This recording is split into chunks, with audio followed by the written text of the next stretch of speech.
Salam Avtobazar Göyçay YouTube kanalının və Avtobazar Göyçay TikTok səhifəsinin dəyərli, hörmətli izləyiciləri, mən Sehran sizləri salamlayıram. Artıq bir neçə müddətdir ölkə gündəmini sirkələyən xəbərdən hamınızın xəbəri var. Bildiyiniz kimi 30 aprel 2026-cı il tarixində Milli Onkologiya Mərkəzində baş vermiş partlayış nəticəsində Göyçayın Qaraqdı kənd sakini və 18 il Milli Onkologiya Mərkəzində doktor kimi fəaliyyət göstərən həkimimiz Asif Nəsirli dünən axşam saatlarında gözlərini əbədi olaraq bu dünyaya yumdu. Bu xəbər hamı kimi məni də çox sarsıtdı və bu günlərim onun dəfn mərasimidir. 6 may 2026-cı il tarixidir. Saat 2 radələrində onun dəfn mərasimi olacaq və mən də o dəfn mərasimində iştirak edəcəm.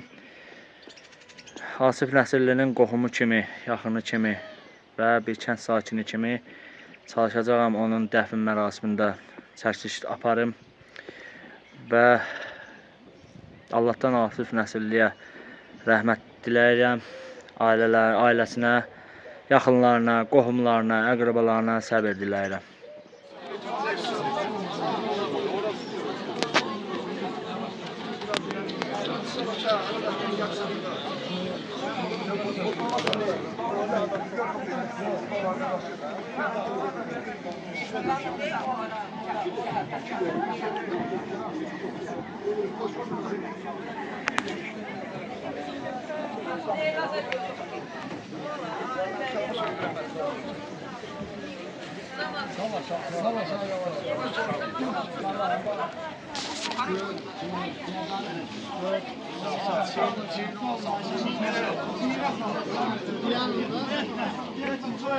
Yandan çəkilir.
Muhterem kardeşlerim, madem ki biz bu dünyadan tek yaparak kimden geçsek, gelmediğinde görünce çekilden verir.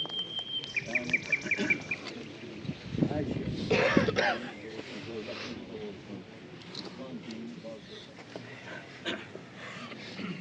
Euzubillahimineşşeytanirracim. Bismillahirrahmanirrahim. والتين والزيتون وطور سينين وهذا البلد الأمين لقد خلقنا الإنسان في أحسن تقويم ثم رددناه أسفل سافلين إلا الذين آمنوا وعملوا الصالحات فلهم أجر غير ممنون فما يكذبك بعد أليس الله بأحكم الحاكمين. Sadakallahu. Niyet ettim namaz kıldım. Allahu Ekber. Euzubillahimineşşeytanirracim. Bismillahirrahmanirrahim. Elhamdülillahi Rabbil alemin. Errahmanirrahim. Maliki yevmiddin. İyyâke na'budu ve iyyâke nesta'in. İhdina sıratal mustakîm sıratallezîne en'amte aleyhim gayril mağdûbi aleyhim veleddâllîn. Allahu Ekber. Allahümme salli ala Muhammedin ve ala ali Muhammedin kema sallayte ala İbrahim ve ala آل إبراهيم وبارك على محمد وعلى آل محمد كما باركت على إبراهيم وعلى آل إبراهيم إنك حميد مجيد الله أكبر اللهم اغفر لحينا وميتنا وشاهدنا وغائبنا وسائرنا وكبيرنا وذكرنا وأنثانا اللهم من أحييته منا فعلى الإسلام ومن توفيته منا فعلى الإيمان اللهم هذا عبدك وابن عبدك خرج من روح الدنيا وسعتها واتساعها ومحبوبه وأحبائه فيها إلى ظلمة القبر فما هو لاقي كان يشهد أن لا إله إلا أنت وأن محمدا عبدك ورسولك وأنت أعلم به اللهم نزل بك وأنت خير منزول به فأسبح كثيرا إلى رحمتك وأنت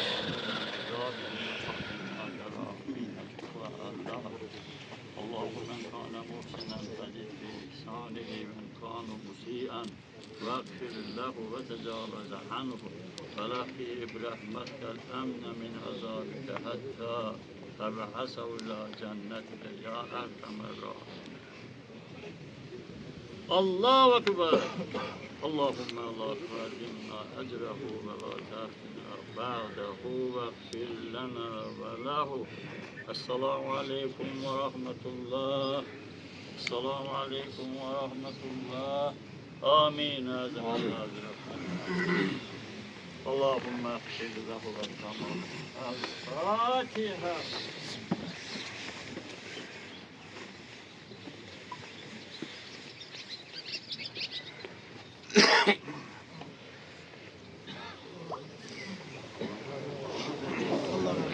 Allah rahmet eylesin.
Gelin arkaya.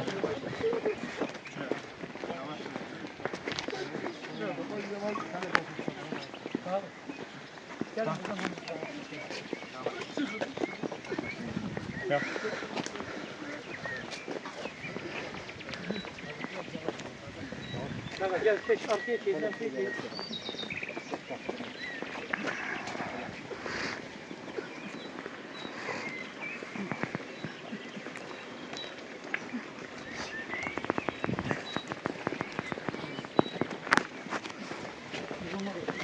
Dersini buradan. Yarın. Yavaş. Yavaş. Ağzı karıştı. Ne yapalım boşuna dedim. Vurma oldu yavaş. Hiç olmasa.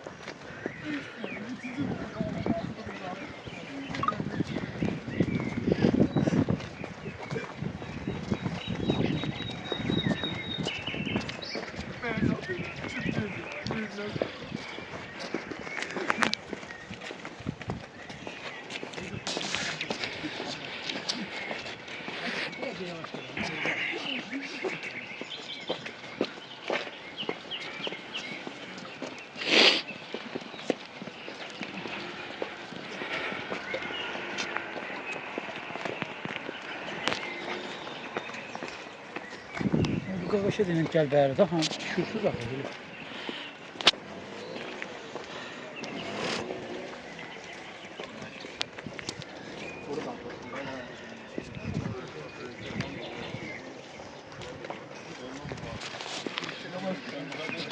ediyor. Bazı ediyor.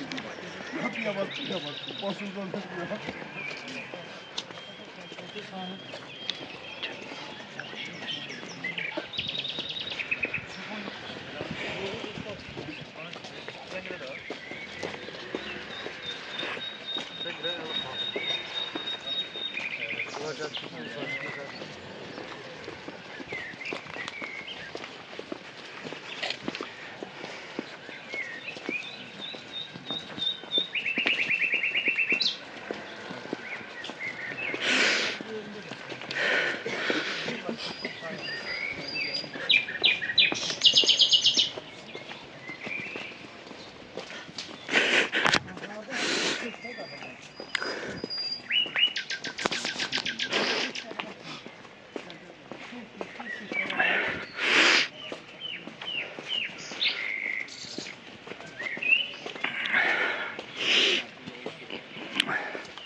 آمين. السلام عليكم يا أهل القبور. السلام عليكم يا دائقون بشفاية الرزية الجنة بحرمة سورة الفاتحة.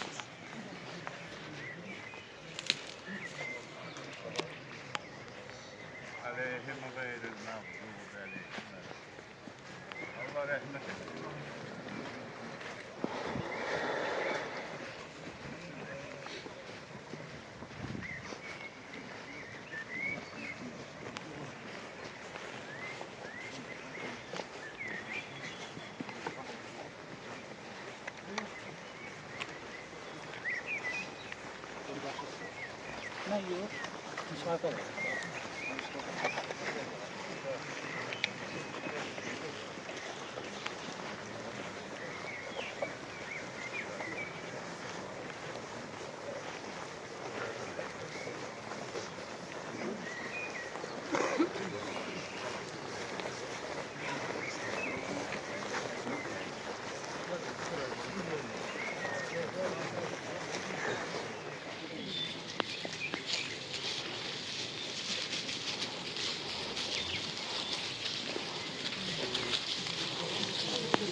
Hadi sen bırak onu. Sen bırak. Çekeceğim. Tarık. Ağlama. Sen yap. Aç onu. On koy ortaya. Bana aç. Ya aç be. İkbal sen buradan yapışarsan. Sen oradan alış. Siz ortadan yapışın, sen ipinden yapış. Biz götürenden sonra Seli gelin onu götürürüz. Tarık. Ya Allah, bismillah.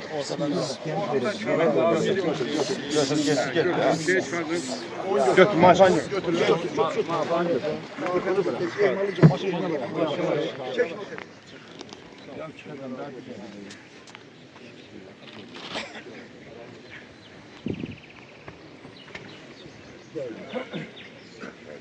Bismillah.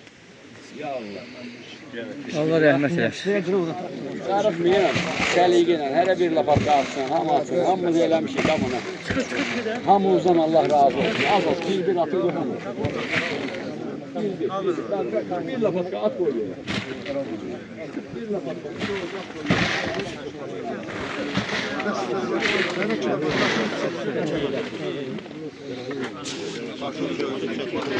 Biraz seyran var.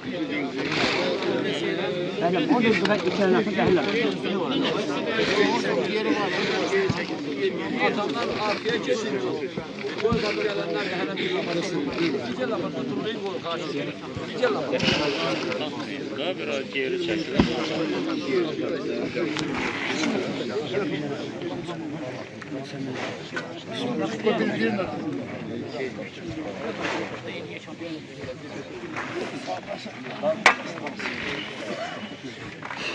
Yakındaki beri verim.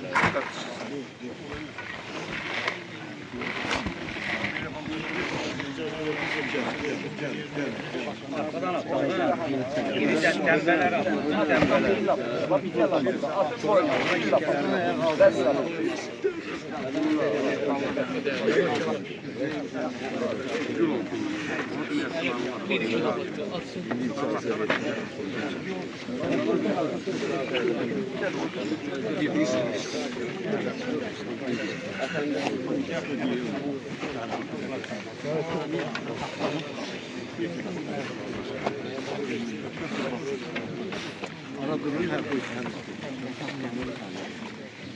Yaxın altına qoyaq.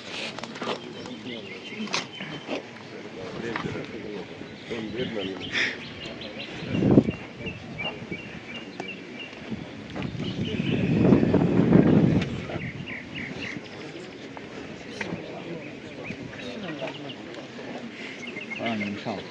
Abla. Buran yumuşaldan kimlərə dal vura bilən. Ay sağ.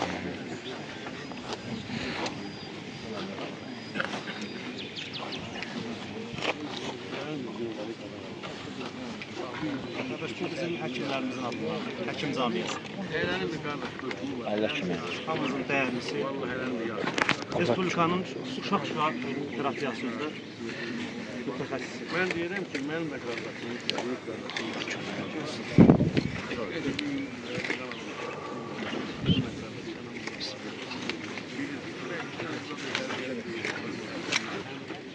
Allah qalanı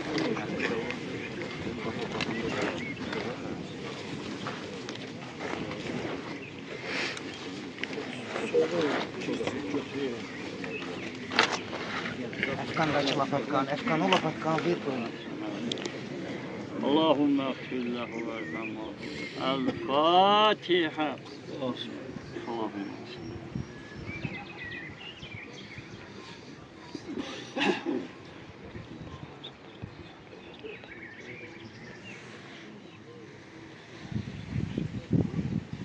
Amin. Allah rahmet eylesin. Allah sabırlar versin. أعوذ بالله من الشيطان الرجيم بسم الله الرحمن الرحيم أينما تكونوا يدرككم الموت ولو كنتم في بروج مشيدة السلام عليكم aleyken ya Abdallah. Esselamu aleykum. Hörmətli həmyerlilər, həmvətənlər. Bu günlərin biz elə bir oğlu, elə bir vətən evladını son mənzilə yola salırıq ki, onun təəssüfü illər keçəcək, hətta nəsillər dəyişəcək, heç vaxt göynərsi keçməyəcək. Biraz duyğusallığa qoşulmuşuq hamımız. Mən deyərdim ki, bəlkə də onun burada oynadığı, uşaqlığı keçdiyi, o açıq səma altında, o buludlar da bu insanların təəssüfündən gözyaşı tökdü.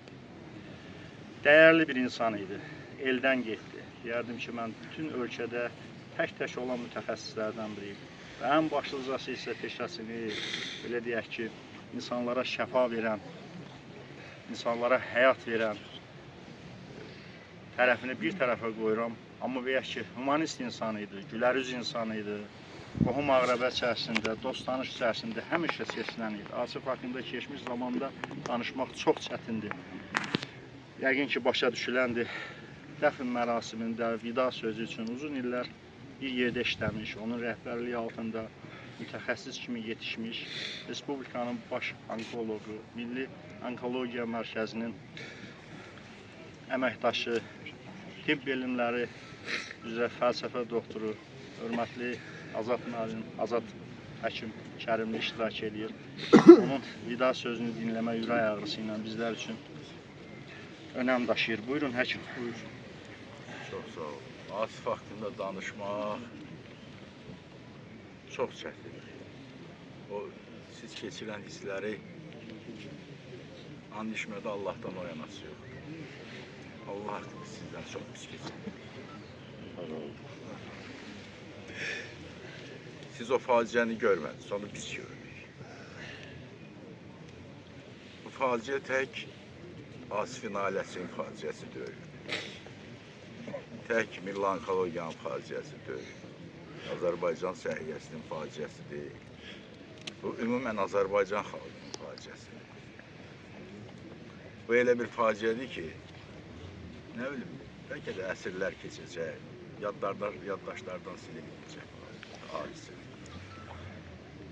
Yəqin ki, Yusif Peyğəmbər haqqında çəkilmiş filmə hamı baxır. Onu gətirirlər Misirə və Misirdə ona Yüzasif adı qoyurlar. Bax, bu Asif bizim Yüzasifimiz idi. Yüzasif idi. Nə bilim. Siz Akif kişi, bu neçə gündə biz o kitablardan oxuduğumuz Azərbaycan kişisi deyirlər.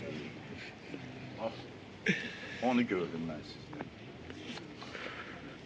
Allah Teala səbrini sizə nəsib eləməsin. Amin. Ataların belə bir sözü var. Bilmirəm hansı millətin sözüdür, amma çox yaxşı sözdür. Deyir, insan öldüyü gündən yox, unudulduğu gündən. Asif heç vaxt qəlblərdən silinməyəcək. Asif həmişə bizim ürəyimizdə olacaq.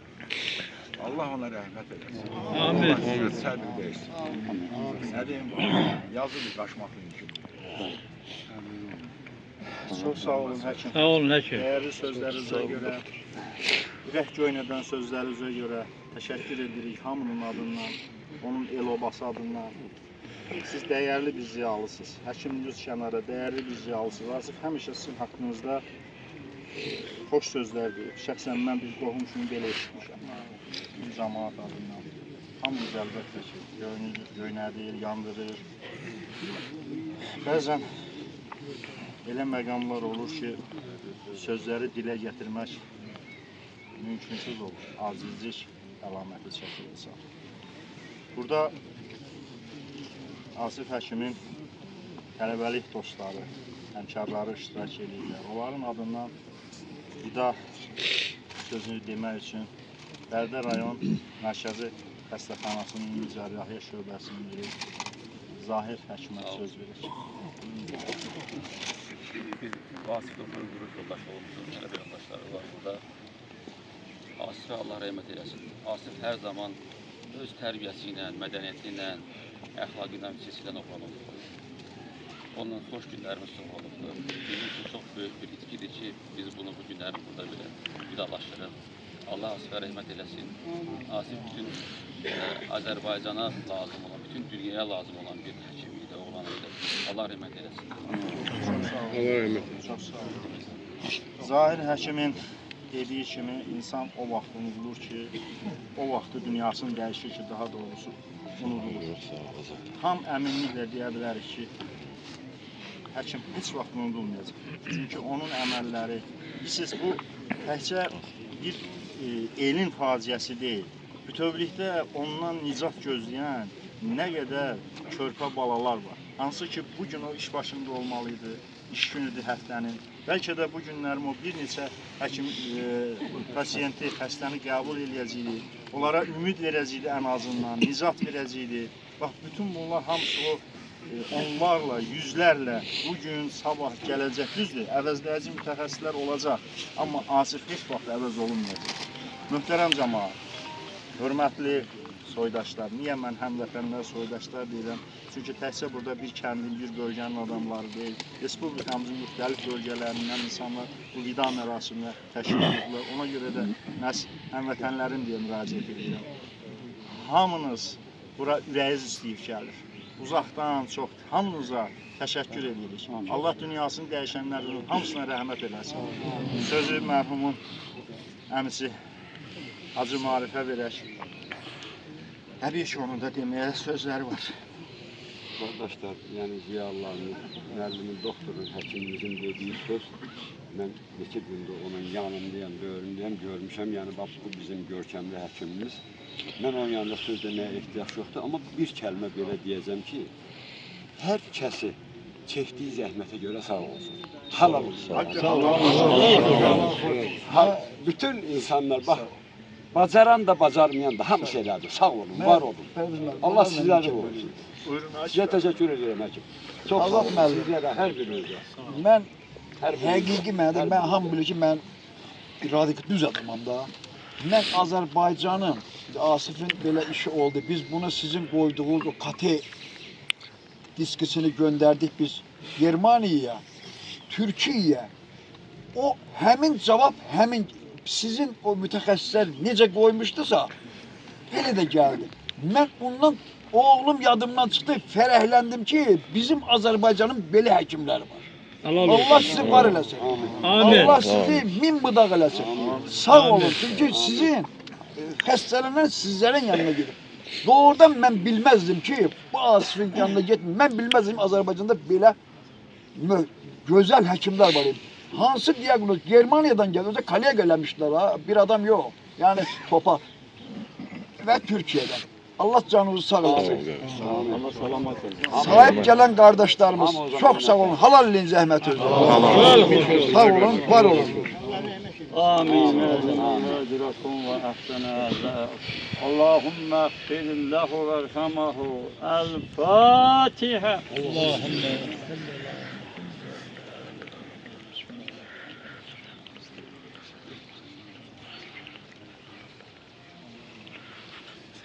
آمين Allah rəhmət eləsin. Allah səbir.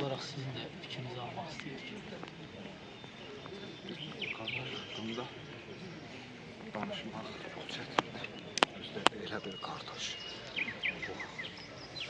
Çox yaxşı qardaş oldu. Yəni ən birinci hər şey qardaşlıqdan başlayır. Yəni bizim aramızda elə bağlar olub ki, bu dünyada məni ondan yaxşı başa düşən ikinci bir adam olmayıb. Körpəliyiz bir yerdə olub. Körpəlikdən ta bu vaxta qədər bir yerdə olmuşuq. O çox yaxşı insan. Bir insan yaxşı insandırsa, o heç vaxt ya pis həkim ola bilməz, ya hansısa pis bir əməl törədə bilməz. Yaxşı insanların həmişə ölümü də faydalı olur. Mənim qardaşım kimlərisə başqa adamların zərər görməməsi üçün özünü fəda eləmiş bir adamdır. Hansı ki, ona orada olmaya da bilərdi. Nə bilim, yayına bilərdi həmin o namərd adamdan. Amma o yox, o deyib ki, mən özüm sakitləşdirərəm, yəni özüm bilərəm, deyərəm desə, yenə də özüm, yəni onun ölümü də faydalı olur. Yəni ölüm belə insanları xilas edib. Yəni o son nəfəsində belə həkimlik edib. Allah rəhmət eləsin. Yaxınlarına, ailəsinə, atasına, anasına, övladlarına səbir versin. Allah mənə də güc versin ki, heç olmasa onun 0.1%-in övladları üçün, ailəsi üçün eləyə bilim. Orada partlayış olub, partlayıb, kumbaradında partlayıb. Yox, partlamaqda partlayıb.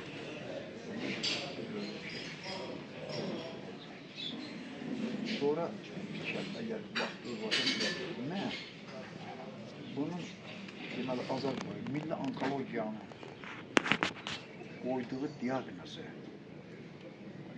mən Germaniyaya göndərdim. Orada onu simpozium elədilər. Necə hansı diaqnoz qoyulmuşdursa, həmin diaqnoz gəldi. Sonra Türkiyəyə göndərdilər. Həmin diaqnoz gəldi. İnanın ki, mənim oğlumun ölməyə yadımdan çıxdı. Dedim, gör Azərbaycanda nə gözəl, nə boyda inkişaf həkimlər var, maşallah. Ailə vəziyyəti idi, ailəli idi də. Asif ailəli idi, Asifin 2 qızı var, kör qızıymış, oxuyur, balıqda qızı var. Asif oğlum olub demir, üzr istəyir, çox mülayim olur. Uşaq idi. Allah sizə can sağlığı versin. Həsənov Nizami Xaliqoğlu, Şuan Terapiya şöbəsində işləyirəm mən də. Asif doktorla bağlı necə eşitdiniz, necə həkim idi? Bununla bağlı istərsiniz görürsünüz.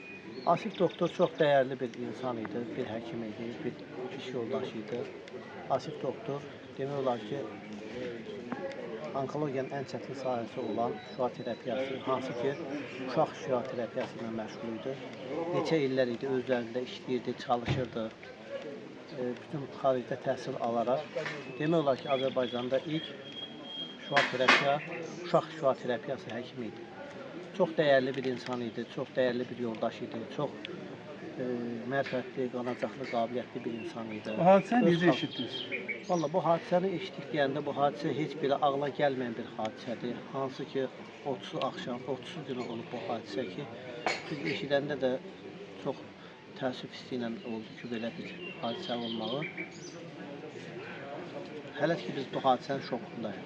Yəni ağla gəlməyən bir hərəkətdir ki, hansı ki o elə bir insana qarşı törədilib ki, onun heç kimlə işi olmayan, öz işin qabiliyyətli şəkildə həyata keçirdən, savadlı şəkildə həyata keçirdən, hansı ki, əvvəllər bizim Respublikada uşaq onkologiyası səviyyədə inkişaf eləməmişdi ki, şüa terapiyası səviyyədə inkişaf eləməmişdi ki, o oxudu, öyrəndi, bu sahə ilə məşğul idi. Yenə də deyirəm ki, bu hadisənin şokundayıq. Azərbaycanda yeganə uşaq radioloq idi. Hamıya öz övladı kimi yaxınlaşırdı, öz övladı kimi münasibət bəsləyirdi, öz övladı kimi qayğı göstərirdi. Hətta onun müalicə elədiyi uşaqlarla da olan şəkilləri ki var, onun birbaşa sübutudur. Cavan idi, cavan olmağına baxmayaraq saçı ağarmışdı. Hətta ona bir dəfə bir sual vermişlər ki, necə işləyirsən bu uşaqlarla, çox çətindir. O belə bir fraza işlətmişdi ki, eyni yaşdayıq, sənin saçın ağarıb, yox, ancaq mənim saçım ağarıb. Yəni bu məsələnin nəsə deyil, tam məğzim ortaya qoyur ki, bu nə deməkdir? Çox ağla gəlməz bir hadisədir, çox çətin bir hadisədir ki, çox belə nətər deyirlər. Yəni həkimliyə yaraşmayan bir hadisədir ki, bu Asif doktorun başına gəlir. Sonuncu dəfə Asif doktorla nə vaxt görüşmüsünüz? Sonuncu dəfə Asif doktorla telefon əlaqəmiz olub, bir xəstə haqqında məsləhətləşmişik. Hansı ki, o xəstə müalicə almaq istəyirdi. və mən ondan da xahiş elədim və yüksək səviyyədə də o xəstənin müalicəsini həyata keçirməyə razı oldu və müalicəsini də başlamışdı. Çox təəssüf ki, o xəstənin müalicəsi yapmışdı.